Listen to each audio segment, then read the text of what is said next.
Welcome back to the 2023 Tire Rack One Lap of America, presented by Grassroots Motorsport Magazine and brought to you this year by Hooked on Driving. Today we have Andy and Tom with us. So Andy, why don't you go ahead and further introduce yourself and let us know a little bit more about how long you've been with us and what your team is this year. So my name's Andy Hollis. I've been a part of One Lap now for, I think, going on 13 years. First event was back in 2010 in a little Honda Civic, and have over the years driven a Civic, a CRX, a Nissan GTR, a Porsche Cayenne. What else? Oh yes, the first orange car, the McLaren 12T. And then the second orange car, actually the white car, which is a McLaren 570, and then the McLaren 720S, which we ran last year, which was Tom's first year to join me. Normally, in the past, I've always done this with my wife, Ann, and she finally got tired of it after, I guess, 11 years, decided that was enough.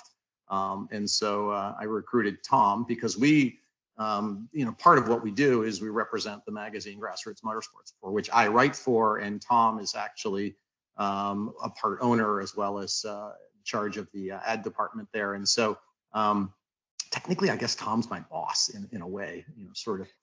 But anyway, it made sense to bring him on. Plus, I had other guys from the magazine with me before, and Tom had not yet been initiated into what One Lap was all about. And with Grassroots being a sponsor of the event, it made a whole lot of sense to initiate him. So he got his lapdog credits last year as a transit driver, but this year he's going to be able to share in the on-track experience, which I'm really excited for, because I remember my first year and on all the butterflies and all that kind of stuff coming into it, and it was super exciting. So and it's perfect too, because he's only been to one of these tracks before, so he's going to have to go out on track never having driven that track before and get the full One Lap experience. And I think that's a key part of the event that those folks who have never done it before just don't understand and can't understand, until you actually do it. So anyway, super excited for that. That wasn't our plan though originally, and we'll get into that. Yeah, the original pitch was, it was my first year. Hey, you want to spend a week driving a McLaren around the country? Like, sure, that sounds like not a bad time. And now it's hey, we're going to take your daily driver on One Lap because my McLaren's on fire or something. I forget the details, but so what could go wrong? Yeah, it's and by the way, that's why our team. So in the past, the team has been One Lap CRX or One Lap GR or One Lap McLaren, and we decided, what two things does a McLaren and a Volkswagen share in common, and that is unreliability and check engine lights. And so we could have been Team Unreliable, but I think Team Check Engine Light really kind of says it there. So I don't know, maybe Tom will work on some graphics for that for us. So anyway, are you excited, Tom? Oh, I'm excited. No, it's I didn't feel quite at home in a McLaren anyway. I mean, I kept thinking more about like billionaires and tech takeovers and stuff, and less about racing. So it's good to kind of go back to my roots here and play with a shitty car. Right. So anyway, that's what we're doing. Well, that's an interesting encapsulation and probably the best catfishing I've seen going on the One Lap of America. So well done, Andy. You just need to write candy on the side of your McLaren next year, or 10 millimeter, and we'll be fine. So obviously you've now played sort of the wonderful roulette wheel of vehicles, and having landed on we have a GTI that we're taking. Yeah, a nearly stock GTI. I offered, a caged race car, and he said something about, being too old and feeble to ride around in a race car anymore. I don't remember that conversation, but well, there's a reason why all of Andy's co-drivers have only ever had 3 letters in their names. It makes it very easy to remember or forget. So good on that regard. So, Bryan, why don't you hop in here, because you've been fairly quiet. What do you have? Well, first off, Tom, have you been making any trips to Austin to get baking tips from Ann? I joked last year. I was like, I think I'm going to go to Walmart and I'm going to buy a bunch of Oreos and just hand those out and say, hi, I'm Ann. Here's your cookies. And we actually decided that would probably just make people angrier than they would find it funny, because Ann's such a staple and her baking is such a staple. So maybe I could make check engine light cookies for this year or something. There you go. Yes, you Ooh. may or may not have returned to a vehicle filled with Oreos had you done that last year. Yeah, exactly. This is true. But on a serious note, you've been to one of the tracks that we're going to this year. I assume that's most likely Road Atlanta. Yeah, Um, yeah. What are the other tracks that we're going to? Are you looking forward to getting out on Or most? terrified of. Or terrified? Yes. I'll probably regret saying this. I'm not real terrified of any of them. I'm pretty excited about the whole thing. I'm real excited actually to go to NCM because I've been around it, but never at speed. So I'm pretty excited to finally race there. You know, not my first choice of cars. You know, usually when you think Corvette track, you don't really think little front wheel drive hatchback, but it's still going to be a bunch of fun. Sure.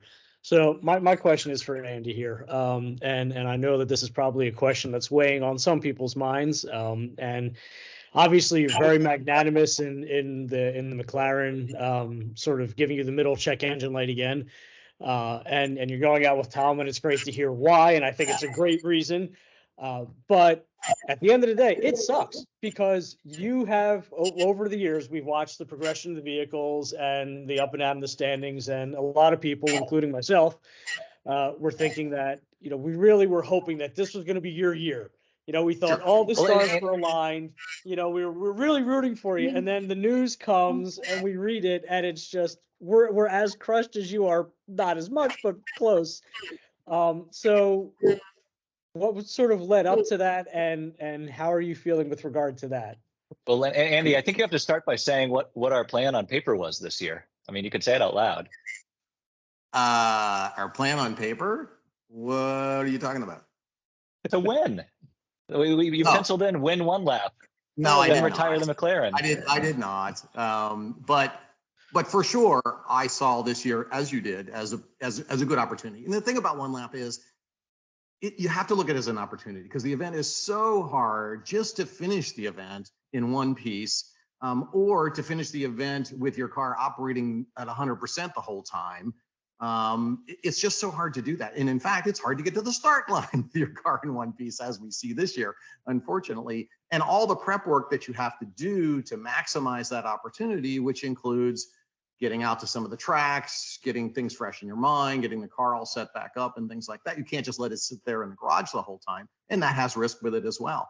And unfortunately, that's what happened here. And the car broke, you know, while I was at Eagles Canyon doing some recon at an event there. And so this is part of the risk. But I saw, yes, like you, I saw it as an opportunity.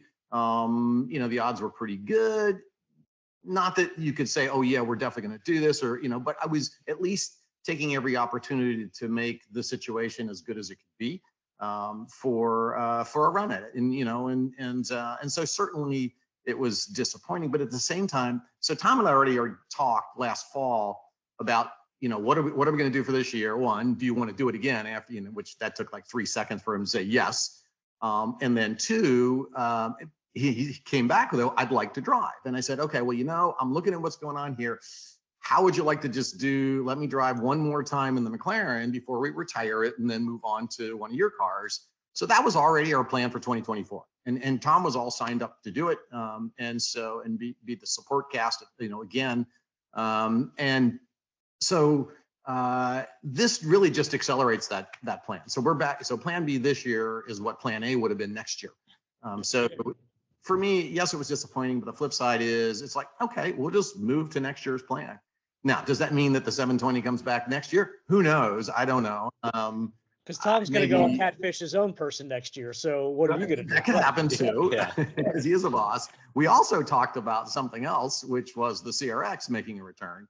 Well, I've said for you know, what, 2 years now, I guess. Yeah. I think we're missing out by not doing this in a horrible caged race car with no creature comforts. Yeah. And so, and I know that's a bad idea, but I feel like I'm missing it. Well, and I'm about to make it a more horrible race car because my plan is to run that at SCCA Time Trial Nationals this year in a higher class than it normally runs, which basically means taking the entire what's left of the interior out of it and stripping all of the creature comforts, what's left of them, out of it. So it'll literally be a skin and bones race car.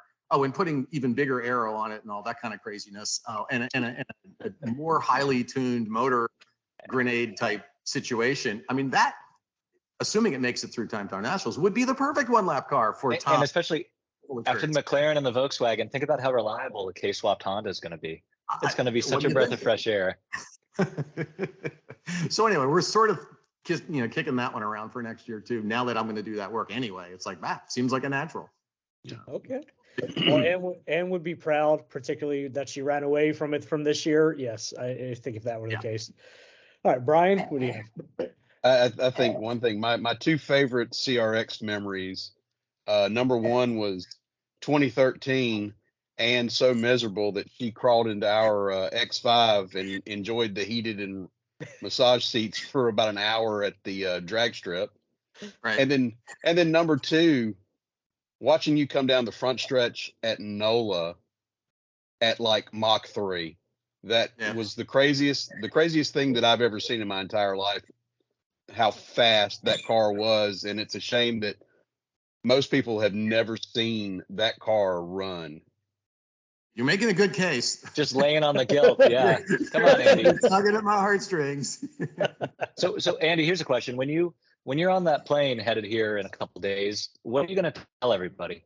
Are you going to say to the people next to you, well, I'm flying cross country to get in a friend's used Volkswagen, and then I'm going to drive it like 5,000 miles over the next week or so, racing it constantly?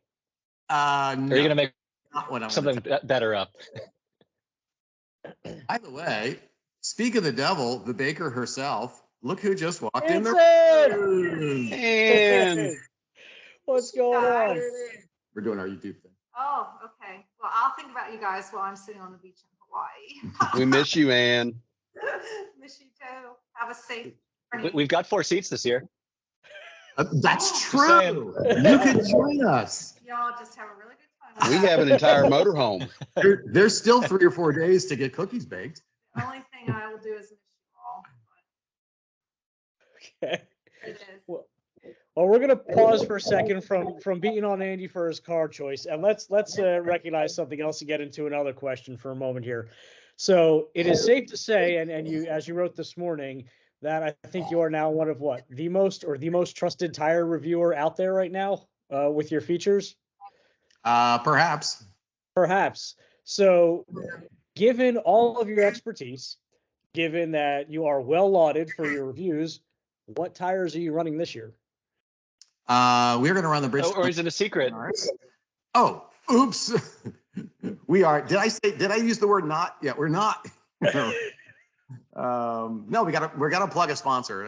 Actually, it's a partnership that we just hatched.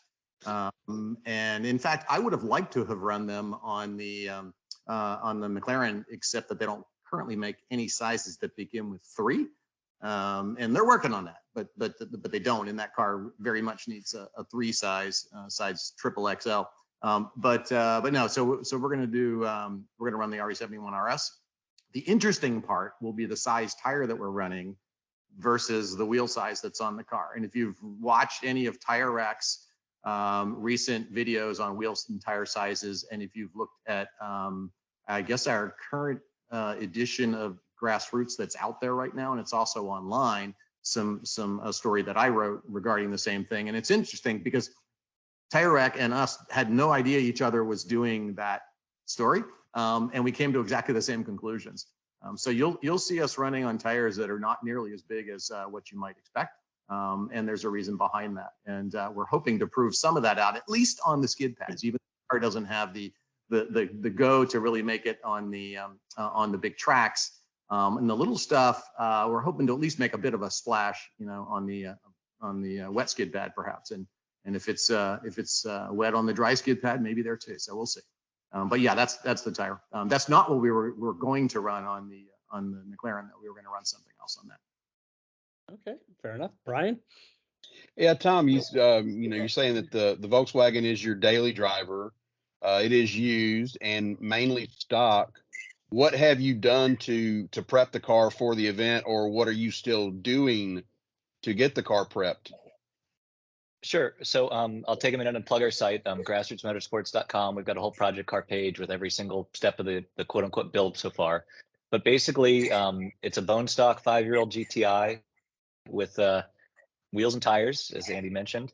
a set of camber plates, and some springs and a tune. That's pretty much it.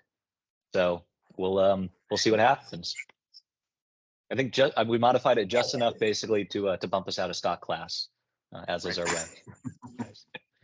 Okay, and one of the things that we've been using these opportunities to, as people watch, particularly a lot of lap pups this year, which you were last year, Tom, is we ask some of the veterans as well as some of the new ones sort of what they're anticipating or what they would suggest for a new team. So Andy, having many years of experience and you've been through the gamut from the high to the low here, what would you recommend for our newcomers this year? And Tom, being a freshly minted lapdog, what would you recommend? What have you found was different from what you thought?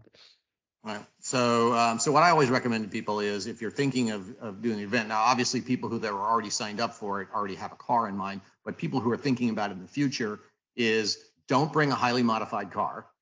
Bring something that's reasonably fast from the factory with really good brakes, decent power, and a comfortable ride, because most people they underestimate what the transits are like. When you're driving 6 to 8 hours and you're really tired across some of the crappiest roads in the country, having a car that rides reasonably well really makes a difference on just how tired you are and how that experience goes. And that's really, really important. And it's one of the reasons why I kind of gravitated towards those McLarens over the years, because you can dial them back on the highway and they're amazing. And then you dial them up for the track and they're amazing for that application. And so it's a great combination. But and then the other important part, not just which car you pick, is how you treat the event.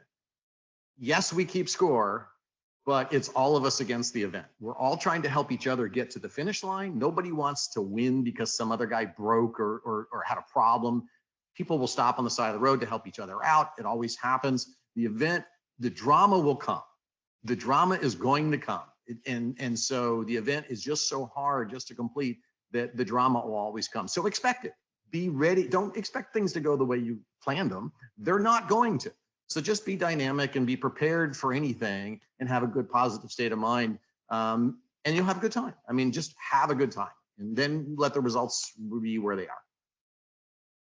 All right, Tom, thank you, Andy.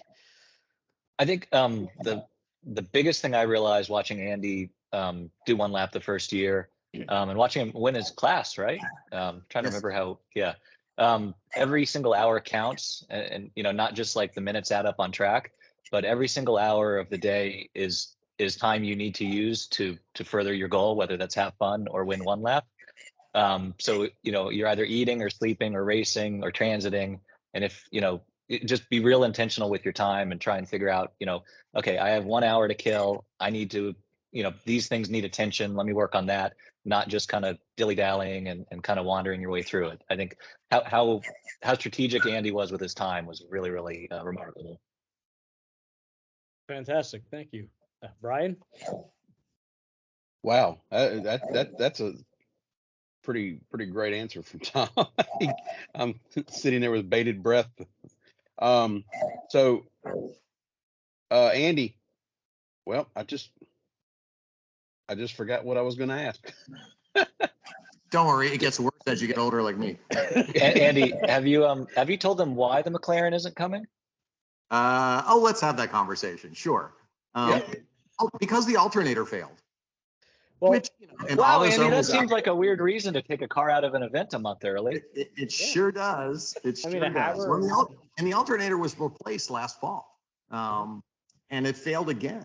And last time it failed electrically, as alternators potentially can do. This time it failed physically. It literally broke itself to bits, and it took part of the engine block where it mounts with it.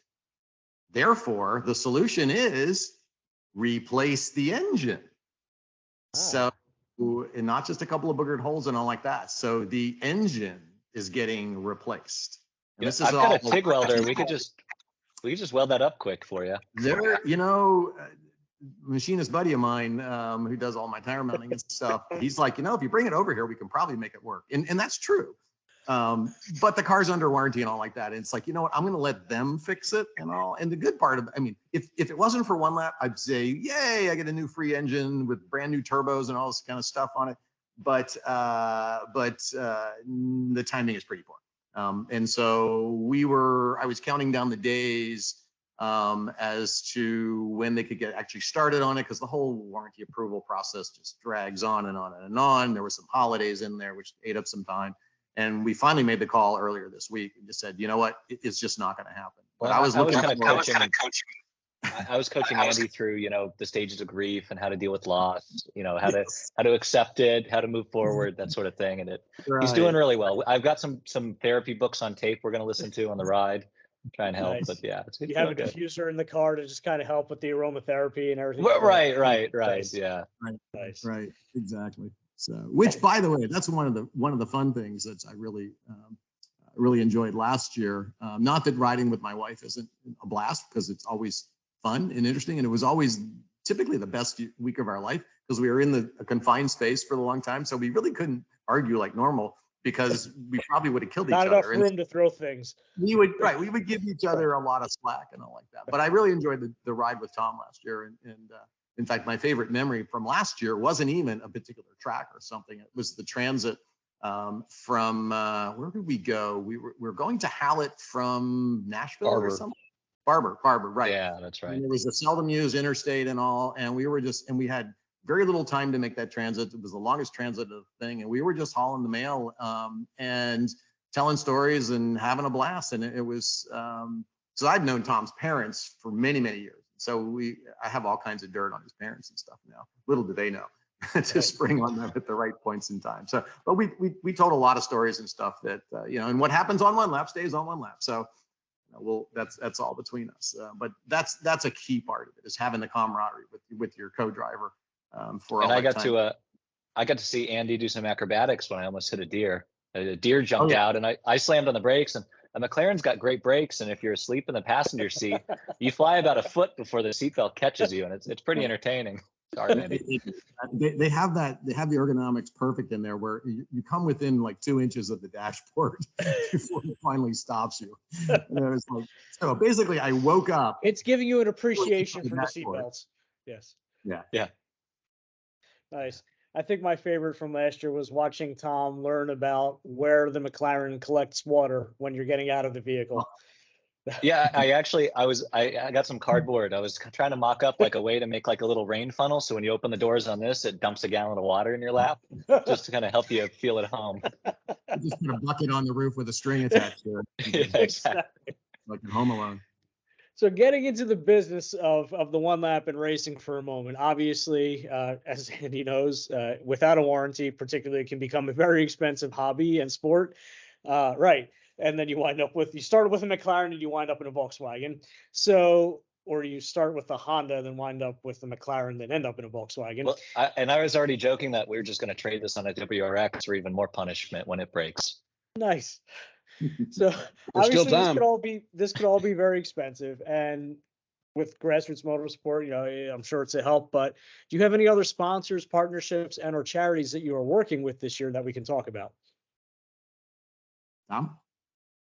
So Grassroots Motorsports, obviously the big one. The reason we can do this.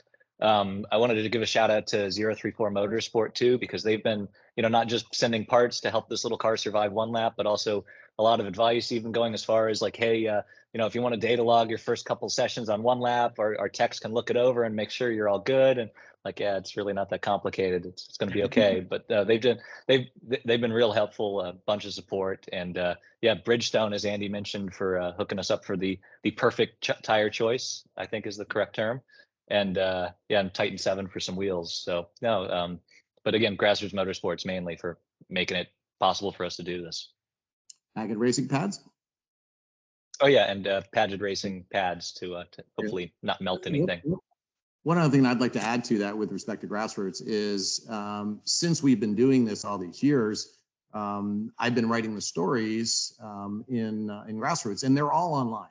So if you go to the Grassroots Motorsports website and just search on and put it in quotes, One Lap of America, you'll find all the old stories. And so one, it's great for participants to kind of relive it, but two, for those people who are looking to potentially join it or at least understand it, there's some great stories in there. And in fact, the one from my very first year back in 2010 was a really sort of heartfelt, passionate kind of dump of my emotions after having done it. And I'm actually really looking forward to seeing Tom's heartfelt, passionate dumping of emotions after this, once he's had to go on strange tracks at a high rate of speed and put down laps, all three of which count right from the get-go, and maybe with rain or something, added to the mix. I think that's going to be really interesting to see. I agree. Bryan, you have anything before we wrap up? Yeah, sure. So, Tom, everyone in the event knows about Grassroots Motorsports. Most everybody that watches this video is going to know about Grassroots. Would you just kind of tell the normal person that may just stumble across this video about Grassroots Motorsports and its history in amateur and really professional motorsports since its inception? Sure. So I guess, the short version is we started up back in the mid 80s when all the car magazines, your Cars and Driver and Road and Track, that kind of thing, were writing about like rich people with McLaren 720Ss and Ferraris and that kind of stuff, and it was, hey, we need somebody to talk about, the cheaper cars, the more accessible forms of motorsport, that sort of thing. And then it's just kind of grown from there. And now we're, one of the largest sports car magazines in the country. We've got, website, YouTube, all that kind of stuff. And we're still kind of playing with entry-level cars and real accessible forms of motorsport and trying to just grow this community and this hobby as much as we can. See how many people we can get into it and kind of keep cars going. Just to add to that, one of the things that Tom's dad, Tim, as I said, I'd known Tim and Margie, his parents, for a long, long time, the founders of the magazine. And one of his big thing was always events. And so the magazine has grown a community of users and participants around not just the magazine, but these events. So there's the $2,000 challenge, which is build a race car for $2,000 kind of a thing, and a competition there. And that's gone on every single year for, gosh, what's it been, 20 years now or something like that. 23, as well, I think, yeah. The Ultimate Track Car Challenge, which will be happening this fall, and a variety of other events, which is why it was a natural marriage when One Lap was looking for another sponsor, was to marry the two together. So that participatory community is something that makes Grassroots Motorsports as much more than a magazine. Call it a cult, maybe, I don't know, but I should mention we still have a real active online forum too that we've spent considerable time and money to keep thriving. Something like 3 million topics on there, including a bunch of build threads and a bunch of build threads about cars for One Lap and people's experiences on One Lap. So yeah, definitely, as Andy said, search One Lap, you'll find all sorts of stuff on our site. Well, and in fact, what we did last year, and I expect that we're going to do again this year, is we'll have a live thread running where we'll be updating it from the road, from the event itself. It'll have, here's what's from going the on. Volkswagen dealership service lobby. Probably CarMax, where we're trading in a broken VW on a WRX. We'll have a live feed of the negotiation. I'll give you $8,000 for that. It'll be great. But that'll be a great place to, and we'll put a link up on the onelapamerica.com webpage there to that live thread so that y'all can participate in that if you want. Fantastic. Well, it's been a pleasure talking with you guys today. We appreciate you making the time and getting to know you and your effort a little bit more. With that, we are running out of time. And if you've made it to this point, thank you very much for watching. So for the 2023 Tire Rack One Lap of America, presented by Grassroots Motorsport Magazine, with coverage brought to you by Hooked on Driving for this year, I'm Solomon, that's Bryan, and that's Andy and Tom. So thanks so much for joining us today, guys. Thanks, guys.